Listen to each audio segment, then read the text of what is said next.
Announce ಮಾಡಿ ನೀವು, ಅರ್ಥ ಆಯ್ತಾ? ಇವ್ರಿಗಾಗಿರೋ ಲಾಸ್ ಎಲ್ಲ ನಮ್ಮ MLA ಅವ್ರ ಹತ್ರದಿಂದ ಮತ್ತು ಯಾರ್ಯಾರು ಬಂದ್ ಮಾಡಿಸಿದ್ರೆ ಅವ್ರ ಕಡೆಯಿಂದ ಕಟ್ಸ್ಕೊಡ್ಬೇಕು ನೀವು. ಇಲ್ಲೇ ಹಾಸ್ಪಿಟಲ್ ಸರ್ಕಲಲ್ಲಿ ಇದ್ದೀವಿ. ಅನೌನ್ಸ್ ಮಾಡಿದರೆ ನಾವು ನೋಡ್ತೇವೆ ನಿಮ್ಮ ಜೊತೆಲಿ, ಆಮೇಲೆ ನಾವು ಹೋಗ್ತೀವಿ. ಇಲ್ಲಾಂದ್ರೆ ನಾವು ಬಂದ್ ಮಾಡ್ತೀವಿ. ಓಕೆ.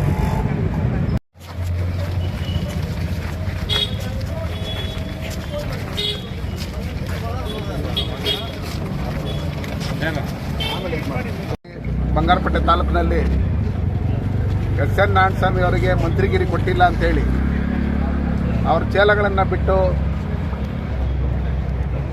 ಬಲವಂತವಾಗಿ ಅಂಗಡಿಗಳನ್ನು ಬಂದ್ ಮಾಡಿಸಿ ಸರ್ಕಲ್ಗಳಲ್ಲಿ ಟೈರ್ಗಳನ್ನು ಹಂಚೋದು ಬೆಂಕಿ ಹಚ್ಚೋದ್ರ ಮುಖಾಂತರ ಇವತ್ತು ಬಂಗಾರಪೇಟೆ ಜನ ಏನು ಸಂಕಷ್ಟದಲ್ಲಿದ್ದಾರೆ, ಬರಗಾಲದಲ್ಲಿದ್ದಾರೆ, ಮಳೆ ಇಲ್ಲ, ಬೋರ್ಗಳಲ್ಲಿ ನೀರು ನಿಂತೋಗಿದೆ. ಇವರೆಲ್ಲ ಕಷ್ಟದಲ್ಲಿರ್ತಕ್ಕಂಥ ಸಂದರ್ಭದಲ್ಲಿ ಜನಪ್ರತಿನಿಧಿಗಳಾದಂಥ ಈ SN ನಾರಾಯಣಸ್ವಾಮಿಯವರು ಅವ್ರ ಜೊತೆಲಿ ನಿಂತ್ಕೊಳ್ಳೋದು ಬಿಟ್ಟು ಇವತ್ತು ಅವ್ರಿಗೆ ಮಂತ್ರಿಗಿರಿ ಕೊಟ್ಟಿಲ್ಲ ಅಂದರೆ ಹೋಗಿ ಅವರ ಕಾಂಗ್ರೆಸ್ ಕಚೇರಿ ಏನಿದೆ ಬೆಂಗಳೂರಲ್ಲಿ ಅಲ್ಲಿ ಹೋಗಿ ಬಂದ್ ಮಾಡಬೇಕು, ಅಲ್ಲೋಗಿ ಬೀಗ ಹಾಕಬೇಕು. ಇಲ್ಲಾಂದ್ರೆ ಅವ್ರ ಮುಖ್ಯಮಂತ್ರಿಗಳು ಅವ್ರ ರಾಜ್ಯಾಧ್ಯಕ್ಷರು ಯಾರು ಇದ್ದಾರೆ ಅಲ್ಲೋಗಿ ಅವರು ಬಂದ್ ಮಾಡಬೇಕು, ಅಲ್ಲೋಗಿ ಬೀಗ ಹಾಕಬೇಕು. ಅದನ್ನು ಬಿಟ್ಟು ಬಂಗಾರಪೇಟೆ ತಾಲೂಕಿನಲ್ಲಿರ್ತಕ್ಕಂಥ ಏನು ಗ್ರಾಹಕರು ಇದ್ದಾರೆ, ರೈತರಿದ್ದಾರೆ, ಅವ್ರು ಇವತ್ತು ಅವ್ರು ಬೆಳೆದಂಥ ಬೆಳೆಗಳನ್ನು, ಅವ್ರ ತರಕಾರಿಗಳನ್ನು, ಸೊಪ್ಪನ್ನು, ಇನ್ನೊಂದು ಮತ್ತೊಂದನ್ನು ಇಲ್ಲಿ ಮಾರಕ್ಕೆ ಬಂದಂಥ ಸಂದರ್ಭದಲ್ಲಿ ಅವ್ರಿಗೆಲ್ಲ ತೊಂದರೆ ಕೊಟ್ಟು ಇವತ್ತು ಬಂಗಾರಪೇಟೆ ಜನಕ್ಕೆ ಈ ರೀತಿ ಹಿಂಸೆ ಕೊಡ್ತಾ ಇರ್ತಕ್ಕಂಥ ಯಾರ್ಯಾರು ಇದ್ದಾರೋ, ಯಾರ್ಯಾರು ಬಲವಂತವಾಗಿ ಅಂಗಡಿಗಳನ್ನು ಬಂದ್ ಮಾಡಿಸಿದ್ರೋ ಅವ್ರ ಮೇಲೆ ಸುಮೋಟ ಕೇಸ್ ಬುಕ್ ಮಾಡಬೇಕು. SP ಅವರು ಮತ್ತು DYSP ಅವರು, ಸರ್ಕಲ್ ಇನ್ಸ್ಪೆಕ್ಟ್ರು ಜೊತೆಯಲ್ಲಿ ಪೊಲೀಸ್ ಇಲಾಖೆಯವ್ರನ್ನು ಬಳಸ್ಕೊಂಡು ಯಾರ್ಯಾರು ಇಲ್ಲಿ ಅಂಗಡಿಗಳು ಬಾಕ್ಲಾಕಲ್ಲ ಅವ್ರದ್ದೆಲ್ಲ ವಿಡಿಯೋ ಮಾಡಿಕೊಡ್ರಿ, ಅವ್ರನ್ನ ಪರ್ಮನೆಂಟಾಗಿ ಅಂಗಡಿಗಳು ಬಂದ್ ಮಾಡಿಸ್ಬಿಡ್ತೀನಿ ಅನ್ನೋ ಲೆಕ್ಕಾಚಾರದಲ್ಲಿ ಏನು ಬೆದರಿಕೆಗಳು ಹಾಕಿದ್ದಾರೆ ಅವ್ರ ಮೇಲೇನು ಕೇಸ್ ಬುಕ್ ಮಾಡಬೇಕು. ಇವತ್ತು ಅದನ್ನ ಕೇಸ್ ಬುಕ್ ಮಾಡಿ ಅವ್ರ ಮೇಲೆ ಆಕ್ಷನ್ ತಗೊಂಡಿಲ್ಲ ಅಂದರೆ ನಾವು ಈಗ ಅಂಗಡಿಗಳನ್ನು ಓಪನ್ ಮಾಡಿಸಿಲ್ಲ ಅಂದರೆ ನಾವು ಈಗ ಸರ್ಕಲನ್ನು ಬಂದ್ ಮಾಡ್ತೀರಿ. ಅವ್ರು ಯಾವ ಥರ ಬೆಂಕಿ ಕಡ್ದಕ್ಕೆ ಇನ್ನೊಂದು ಮತ್ತೊಂದಕ್ಕೆ ನೀವೆಲ್ಲ ಅವಕಾಶ ಮಾಡಿಕೊಟ್ರಿ, ಅಂಗಡಿಗಳಿಗೆ ರೋಪ್ ಹಾಕಿರೋ ನೋಡ್ಕೊಂಡು ಸುಮ್ಮನೆ ಇದ್ದೀರಿ. ಹಂಗಿರ್ತಕ್ಕಂಥ ಸಂದರ್ಭದಲ್ಲಿ ಬಂಗಾರಪೇಟೆ ತಾಲೂಕಲ್ಲಿ ಯಾರೂ ಗಣ್ಯ ವ್ಯಕ್ತಿಗಳು, ಯಾರೂ ದೇಶಭಕ್ತರು ಯಾರು ತೀರೋಗಿಲ್ಲ ಬಂದ್ ಮಾಡೋಕ್ಕೆ. ಹಂಗಿರ್ತಕ್ಕಂಥ ಸಂದರ್ಭದಲ್ಲಿ ಇಲ್ಲಿ ರೈತರ ಸಂಕಷ್ಟದಲ್ಲಿರ್ತಕ್ಕಂಥವ್ರನ್ನ ನೋಡೋದು ಬಿಟ್ಟು, ಅವ್ರ ಕಷ್ಟ ಸುಖಗಳಿಗೆ ಸ್ಪಂದಿಸೋದನ್ನು ಬಿಟ್ಟು ಇವತ್ತು ಅವ್ರ SN ರೆಸಾರ್ಟಲ್ಲಿ, SN ಸಿಟಿಯಲ್ಲಿ ಬಾರ್ಗಳು ಇನ್ನೊಂದು ಮತ್ತೊಂದು ಓಪನ್ ಆಗಿದೆ, ಇಲ್ಲಿ ಬಂದಾಗಿದೆ. ಇದನ್ನೆಲ್ಲ ನೋಡ್ತಾ ಇದ್ರೆ ಇವರು ಬಂಗಾರಪೇಟೆ ಜನಕ್ಕೆ ಒಳ್ಳೇದನ್ನು ಮಾಡಕ್ಕೆ ಬಂದಿಲ್ಲ, ಇವರು ಬಂಗಾರಪೇಟೆ ಜನಕ್ಕೆ ಕೆಟ್ಟದನ್ನೇ ಮಾಡಕ್ಕೆ ಬಂದಿರೋದು. ಅದಕ್ಕೋಸ್ಕರ ಇವ್ರು ಪಾಪದ ಕೊಡ ತುಂಬಿದೆ. ದಯವಿಟ್ಟು SN ನಾರಾಯಣಸ್ವಾಮಿ ಅವರೇ, ನಿಮ್ಮ ಚೇಲಗಳಂತೆ ಒರೆಸ್ತಾ ಇರ್ತಕ್ಕಂಥ ನಿಮ್ಮ ಇವರಿಗೆ ಹೇಳಿ, ಯಾವುದೇ ಕಾರಣಕ್ಕೂ ಅಂಗಡಿ ಮಾಲೀಕರಿಗೆ, ಅಂಗಡಿ ಅವ್ರಿಗೆ ತೊಂದರೆ ಕೊಡದೆ ಇರ್ತಕ್ಕಂಥ ರೀತಿಯಲ್ಲಿ ಇದು ಮಾಡಿ ಕೂಡಲೇ DYSP ಅವರು, ಸರ್ಕಲ್ ಇನ್ಸ್ಪೆಕ್ಟ್ರು ಅನೌನ್ಸ್ ಮಾಡೋದ್ರ ಮುಖಾಂತರ ಎಲ್ಲ ಅಂಗಡಿಗಳನ್ನು ಓಪನ್ ಮಾಡಿಸ್ಬೇಕು ಅಂತೇಳಿ ಈ ಮೂಲಕ ನಾನು ಒತ್ತಾಯ ಮಾಡ್ತೀನಿ. ನಿಮಗೆ ನಿಜವಾಗ್ಲೂ ಸ್ವಲ್ಪ ಏನಾದ್ರು ಮಾನ ಮರ್ಯಾದಿದ್ರೆ SN ನಾರಾಯಣಸ್ವಾಮಿ ಅವರೇ, ನೀವು ಮಾಡ್ತಾ ಇರ್ತಕ್ಕಂಥ ಕೆಲಸಗಳು, ಭ್ರಷ್ಟಾಚಾರಗಳು ಇನ್ನೊಂದು ಮತ್ತೊಂದು ತುಂಬಿ ತುಳುಕ್ತಾ ಇದೆ. ಯಾವತ್ತು ನೀವು IBನ ಹೊಡೆದ್ರೋ ಏನೇಳೆ ನಿಮ್ಗೆ ವಾಸ್ತವಕ್ಕೆ ಬಂದ್ಬಿಡ್ತದೆ. ಕಾರ್ಗಳೆಲ್ಲ ನಮ್ಮ ಮನೆ ಹತ್ರಕ್ಕೆ ಬರಬೇಕು, ನಾನು ಮಂತ್ರಿ ಆಗ್ತೀನಿ ಅಂತ ಆ ರೋಡ್ ಹೊಡೆದಾಗೆ ನಿಮ್ಗೆ ಹೊಡೆದ್ಬಿಡ್ತು ಡೈರೆಕ್ಟಾಗಿ. ಏನೇಳ ಡೈರೆಕ್ಟ್ ಕುತ್ತು ಹೊಡೆದ್ಬಿಡ್ತು. ಅದಕ್ಕೋಸ್ಕರ ನೀವು ಈ ಕಾಲಕ್ಕೆ ಇನ್ನ ನೆಕ್ಸ್ಟ್ MLA ಅಂತೂ ಆಗಲ್ಲ, ಈಗಂತೂ ಮಂತ್ರಿಗಿರಿನೂ ಸಿಕ್ಕಲ್ಲ. ಅದಕ್ಕೋಸ್ಕರ ದಯವಿಟ್ಟು ಬಂಗಾರಪೇಟೆ ಜನ ನಿಮ್ಮ ಕೋಟ್ ಹಾಕಿ ಗೆಲ್ಸಿದ್ದಾರೆ, ಅವ್ರ ರಕ್ತ ಹಿಂಡಕ್ಕೆ ಹೋಗ್ಬೇಡ್ರಿ, ಅವ್ರಿಗೆ ತೊಂದರೆ ಕೊಡಕ್ಕೆ ಹೋಗ್ಬೇಡ್ರಿ. ಈಗ ಮಾಡಿರ್ತಕ್ಕಂಥ ತಪ್ಪುಗಳನ್ನ ಅರ್ಥ ಆಯ್ತಾ? ಇವತ್ತು ಕಾವಡಿ ಇತ್ತು, ಆ ಕಾವಡಿನೂ ನಿಲ್ಸಾಕಿದಿರಿ. ಇವೆಲ್ಲ ನಿಮ್ಗೆ ಕುತ್ತು ಹೆಂಗ್ ಹೊಡಿತಾ ಇತ್ತು ಅಂದ್ರೆ ಡೈರೆಕ್ಟ್ ಹೊಡಿತಾ ಇದೆ ನಿಮ್ಗೆ. ಅದಕ್ಕೋಸ್ಕರ ನಾನು ಹೇಳೋದಿಷ್ಟೇ, ನೋಡ್ತಾನೆ ದೇವರು, ಇಲ್ಲಿ ಜನನೂ ನೋಡ್ತಾವ್ರ, ಮತದಾರ ಬಂಧುಗಳು, ಮತದಾರ ಪ್ರಭುಗಳು, ಇವರೆಲ್ಲ ಡಿಸೈಡ್ ಮಾಡ್ಕೊಂಬಿಟ್ಟವ್ರು ನಿಮ್ಮ ಜೊತೆಲ್ಲ ಅವ್ರೆ. ನೆಕ್ಸ್ಟ್ ಇವ್ನು ಪರ್ಮನೆಂಟ್ ಆಗಿ ಮನೆಗೆ ಕಳಿಸ್ಬೇಕು ಅನ್ನೋ ಲೆಕ್ಕಾಚಾರದಲ್ಲಿ ಡಿಸೈಡ್ ಮಾಡ್ಕೊಂಡಿರೋದ್ರಿಂದ ದಯವಿಟ್ಟು ಈಗಲಾದ್ರೂ ನೀವು ಬಹಿರಂಗವಾಗಿ ಬಂದು ಕ್ಷಮಾಯಾಚನೆ ಮಾಡಿ ಈ ಅಂಗಡಿ ಮಾಲೀಕರಿಗಾಗಿರ್ತಕ್ಕಂಥ ನಷ್ಟ ಏನಿದೆ, ರೈತರಿಗಾಗಿರ್ತಕ್ಕಂಥ ನಷ್ಟ ಏನಿದೆ ಅದನ್ನ ಕಟ್ಕೊಟ್ಟು ತಪ್ಪಾಯ್ತು ಅಂತ ಹೇಳಿ ಅಂಗಡಿಗಳನ್ನ ಓಪನ್ ಮಾಡಿಸ್ಬೇಕಂತೇಳಿ ಈ ಮೂಲಕ ನಾನು ಒತ್ತಾಯ ಮಾಡ್ತೀನಿ. ನಮ್ಮಲ್ಲಿ ಯಾರು ಬಂಗಾರಪೇಟೆಯಲ್ಲಿ ರಾಜಕಾರಣಿಗಳು ತೀರೋಗಿಲ್ಲ ಸರ್, ಯಾರು ಫ್ರೀಡಮ್ ಫೈಟರ್ ತೀರೋಗಿಲ್ಲ ಸರ್. ಈ ಈ SN ನಾರಾಯಣಸ್ವಾಮಿ ಕಡೆ ಇರ್ತಕ್ಕಂಥವ್ರು ಹೋಗಿ ಅಂಗಡಿಗಳವ್ರಿಗೆ ಬಲವಂತವಾಗಿ ಅಂಗಡಿಗಳನ್ನು ಬಂದ್ ಮಾಡಿಸಿದ್ದಾರೆ, ಟೈರ್ಗಳಿಗೆ ಬೆಂಕಿ ಕಲ್ತಕ್ಕಂಥ. ಹೌದು ಸರ್, ಇನ್ನು ಮಾಡೋದಕ್ಕೆ ಪರ್ಮಿಷನ್ಸ್ ಯಾರು ಸರ್ ಕೊಟ್ಟರು?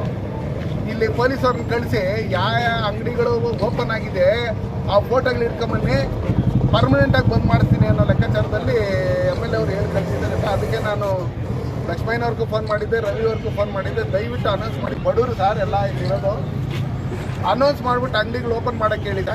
ಇಲ್ಲ ನಾವು ಅವಾಗ ಒಂದೊಂದು ಬಂದ್ ಮಾಡ್ತೀವಿ ಸರ್, ನಮ್ಮ ಮೇಲೇನು ಕೇಸ್ ಹಾಕ್ಕೊಡ್ತೀವಿ ಸರ್. ಅದನ್ನೆಲ್ಲ ವಿಡಿಯೋಗಳು ಅದನ್ನೆಲ್ಲ ನಿಮ್ಗೆ ಕಳಿಸ್ತೀನಿ. ಬೆಳಗ್ಗೆಯಿಂದ ರೋಡ್ಗಳಲ್ಲಿ ಬಂದ್ ಮಾಡಿರೋದು, ಜಗಳಗಳು ಆಡ್ಕೊಂಡಿರೋದು, ಅಂಗಡಿಗಳು ಓಪನ್ ಆಗಿರ್ತಕ್ಕಂಥವ್ರನ್ನ ಬೆದರಿಕೆಗಳು ಹಾಕಿರ್ತಕ್ಕಂಥ ಸರ್. ನೀವು ಸುಮೋಟೋ ಕೇಸೇ ಬುಕ್ ಮಾಡ್ಬೇಕು ಸರ್ ಇದ್ರ ಮೇಲೆ. ಹೆಂಗೆ ಸರ್ ಇದು?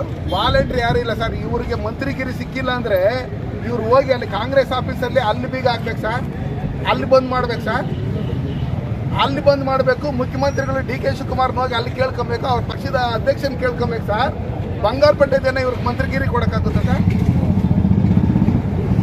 ಅದಕ್ಕೆ ಸರ್ ನೀವು ಅನೌನ್ಸ್ ಮಾಡಿ, ಅರ್ಥ ಆಯ್ತರ, ಅನೌನ್ಸ್ ಮಾಡಿಸಿ ಓಪನ್ ಮಾಡಿ ಅಂತ ಹೇಳ್ಬಿಟ್ಟು ಹೇಳಿ ಸರ್.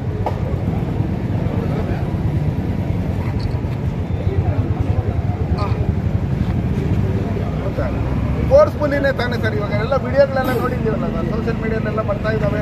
ಬೆಳಗ್ಗೆಯಿಂದ ಜಗಳಗಳಾಗಿರೋಂಥವು ಇನ್ನೊಂದು ಮತ್ತೊಂದೆಲ್ಲ. ಹಾಂ, ಈಗ ಅಂಗಡಿಗಳು ಬಂದ್ ಮಾಡೋಕ್ಕೆ ಹೇಳಿ, ಓಪನ್ ಮಾಡೋಕ್ಕೆ ಹೇಳಿ ಸರ್ ನಿಮ್ಮ ಇವ್ರಿಗೆ. ಒಂದು ಅನೌನ್ಸ್ ಮಾಡಿಬಿಟ್ರೆ ಎಲ್ಲ 5 ನಿಮಿಷಕ್ಕೆ ಓಪನ್ ಮಾಡ್ಕೊತಾರೆ ಸರ್. ಭಯ ಸರ್ ಅವ್ರಿಗೆ ಪೊಲೀಸರು ಅಂದರೆ. ಇನ್ನು ಸುಮ್ಮನೆ ಅವ್ರಿಗೆ ಹೋಗಿ MLA ಕೇಳ್ತಾರೆ, ಇದು ಮಾಡ್ತಾರೆ. ದಯವಿಟ್ಟು ಸರ್, ಇದು ನಮ್ಮ ದೇಶಕ್ಕೆ ಸ್ವತಂತ್ರ ಬಂದು ತುಂಬ ವರ್ಷಗಳಾಗೋಯ್ತು ಸರ್. ಅದು ಬಂಗಾರಪೇಟೆಗೆ ಬಂದಿಲ್ಲ, ಯಾಕೆ ಗೊತ್ತಿಲ್ಲ ಸರ್. ದಯವಿಟ್ಟು ನಿಮ್ಮ ಇವ್ರಿಗೆ ಹೇಳಿ ಅನೌನ್ಸ್ಮೆಂಟ್ ಮಾಡೋಕ್ಕೆ ಹೇಳಿ ಸರ್. ಈ ಬಜಾರ್ ಸ್ಟ್ರೀಟಲ್ಲಿ ಒಂದೊಂದು ಅನೌನ್ಸ್ಮೆಂಟ್ ಮಾಡ್ಕೊಂಡು ಹೋಗ್ಬಿಟ್ರೆ ಎಲ್ಲ ಓಪನ್ ಮಾಡ್ಬೋದು ಸರ್. ಎಲ್ಲ ಇವರು ಬೆಂಕಿಗಳು ಎತ್ಕೊಂಡು, ಟೈರ್ಗಳು ಎತ್ಕೊಂಡು ಹೋಗಿ, ದೊಣ್ಣೆಗಳು ಎತ್ಕೊಂಡು ರೋಡ್ಗಳೆಲ್ಲ ಬಂದ್ ಮಾಡಿ, ಇದು ಮಾಡಿ, ಅಂಗಡಿಗಳನ್ನ ಏನಾದ್ರು ಬಂದ್ ಮಾಡಿಲ್ಲ ಅಂದರೆ ಪರ್ಮನೆಂಟಾಗಿ ಮುಚ್ಚಿಸ್ತೀರಿ ಅನ್ನೋ ಲೆಕ್ಕಾಚಾರ ಬೆದರಿಕೆ ಹಾಕಿದ್ದಾರೆ ಸರ್. ಈ ಹೌದು ಸರ್, ಅದಕ್ಕೆ ಅದು ಕೊಡ್ತೀರಿ ಸರ್, ಒಂದು 10 ಕಂಪ್ಲೇಂಟ್ ಕೊಡ್ತೀರಿ. ಈಗ ಒಂದು ನಿಮ್ಮ ರವಿಯವ್ರಿಗೆ ಹೇಳಿ ಒಂದು ಅನೌನ್ಸ್ಮೆಂಟ್ ಮಾಡಿಸ್ಬಿಡಕ್ಕೆ ಹೇಳಿ ಸರ್. ಈ ಬಜಾರ್ ಸ್ಟ್ರೀಟಲ್ಲಿ ದಯವಿಟ್ಟು ನಾವು ಇಲ್ಲೇ ಇದ್ದೀರಿ, ಇಲ್ಲ ನಾವು ರೋಡ್ ಬಂದ್ ಮಾಡ್ತೀರಿ ಸರ್. ಸರ್ ಈಗ ಫೋರ್ಸ್ಫುಲ್ಲಿನೇ ಸರ್ ಬಂದ್ ಮಾಡಿರೋದು.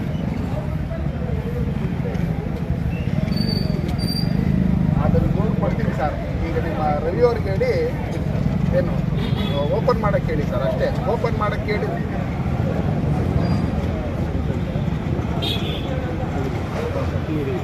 ನೀವು ರವಿಯವ್ರಿಗೆ ಹೇಳಿ ಸರ್, ಒಂದ್ಸಲಿ ಸೆಕೆಂಡ್ ಇದು ಮಾಡ್ಕೊಂಡು ಹೇಳ್ಬಿಟ್ರೆ ಬಜಾರಲ್ಲಿ ಒಂದ್ಸಲಿ ಹೇಳ್ಕೊಂಡ್ರೆ 5 ನಿಮಿಷಕ್ಕೆ ಓಪನ್ ಆಗುತ್ತವೆ ಸರ್ ಅಂಗಡಿಗಳೆಲ್ಲ. ಕಾಯ್ತಾ ಇರೋ ಪಾಪ ಬಡವರು ಸರ್. ಹಾಂ, ದಯವಿಟ್ಟು ಮಾಡಿ ಸರ್. ಓಕೆ. ಮುಚ್ಚಿಸಿರುವಂತ SN ನಾರಾಯಣಸ್ವಾಮಿ ಅವ್ರಿಗೆ, ರೈತರಿಗೆ ತೊಂದರೆ ಕೊಡ್ತಾ ಇರ್ತಕ್ಕಂಥ ಶಾಸಕರಿಗೆ, ರೈತರ ಹೊಟ್ಟೆ ಮೇಲೆ ಹೊಡಿತಿರ್ತಕ್ಕಂಥ SN ನಾರಾಯಣಸ್ವಾಮಿ ಅವ್ರಿಗೆ, ಅಂಗಡಿ ಮಾಲೀಕರನ್ನು ಬೆದರಿಸುತ್ತಿರುವ ಪೊಲೀಸ್ ಇಲಾಖೆಗೆ ಬೇಕೇ ಬೇಕು, ಬೇಕೇ ಬೇಕು. ತಗ್ಲಕ್ ದರ್ಬಾರ್ ಮಾಡ್ತಾ ಇರ್ತಕ್ಕಂಥ SN ನಾರಾಯಣಸ್ವಾಮಿ ಅವ್ರಿಗೆ, ಬಡವರ ಹೊಟ್ಟೆ ಮೇಲೆ ಹೊಡಿತಾ ಇರ್ತಕ್ಕಂಥ ಕಾಂಗ್ರೆಸ್ ಸರ್ಕಾರಕ್ಕೆ, ಬಡವರಿಗೆ ತೊಂದರೆ ಕೊಡ್ತಾ ಇರ್ತಕ್ಕಂಥ, ಅಂಗಡಿ ಮಾಲೀಕರಿಗೆ ತೊಂದರೆ ಕೊಡ್ತಾ ಇರ್ತಕ್ಕಂಥ ಈ ಸ್ಥಳೀಯ ಶಾಸಕ SN ನಾರಾಯಣಸ್ವಾಮಿ ಅವ್ರಿಗೆ ಬೇಕೇ ಬೇಕು, ಬೇಕೇ ಬೇಕು. ಅಯ್ಯಯ್ಯೋ ಬೇಕೇ ಬೇಕು. ಕೂಡಲೇ ಅಂಗಡಿಗಳನ್ನು ತೆರವುಗೊಳಿಸಲು ಓಪನ್ ಮಾಡಿಸಲೇಬೇಕು. ಕೂಡಲೇ ಅಧಿಕಾರಿಗಳು ಬಂದು ಅಂಗಡಿಗಳನ್ನ ಓಪನ್ ಮಾಡಿಸಲೇಬೇಕು.